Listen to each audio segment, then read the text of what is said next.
Hello everyone, it's Mark and welcome back. In this video I want to talk to you about what I call the disappearing family. Disappearing family. There have been times where we've had calls from a family whose loved one, typically their adult child, is having issues with substance use and mental illness, and it looks like we're going to move forward, get their loved one to treatment, either using a Marchman Act or a guardianship or sometimes a combination. And then we never hear from the family, at least for a significant period of time. And this happens, perhaps once or twice a year. And then about a year later or 2 years later, I get a call from the family and they say, okay, I think we're ready to do something now. And I say, okay, what's been happening since we last spoke, a year ago, 2 years ago? And they say, well, things have gotten worse, which that's normally what happens with substance use and mental illness when the person's not treated. They went into treatment voluntarily. They stayed for a week or 30 days. They came right back out and they relapsed. Oh, there was an overdose. There was also an arrest for DUI or drug possession. And I had asked the family. I said, why? We had a long conversation. It seemed like you were committed. Why did you basically disappear? Why did I not hear from you again?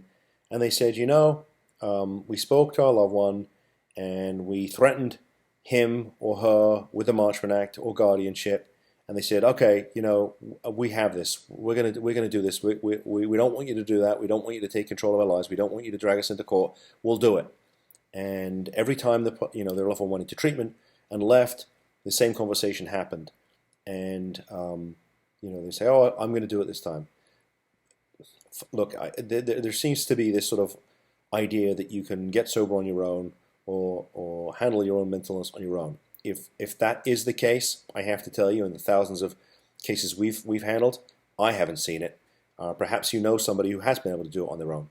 But the people that I know in the recovery industry and our clients whose loved ones have been able to sustain long-term recovery, it took a village. It took great courage by the parents and the family to make that commitment of time, energy, and money. It took an excellent team in the treatment center to help the person to get through this and to finally see the light of day and start to experience that miracle of recovery. So look, if you call me and you have concerns, you have questions, or if you've had a change of heart, perhaps we need to have another conversation. I never charge for a consult. I would rather you call me and said, look, we're just not going to do it, and this is the reason, than just disappear. Because when the family does that, then I worry. I worry about what happened, to their loved one. I worry about what happened to them. And look, and if ultimately they got a great result, because their loved one decided to go in and went in voluntarily, God bless you. Then it's a great thing, and you don't need me, and perhaps you never did. But look, if you call me, at least let me know what's happening. If you have concerns, call me back, email me, message me through the website. But don't disappear, because if you disappear, I can't help you. So with that said, thanks for tuning in. See you in the next video.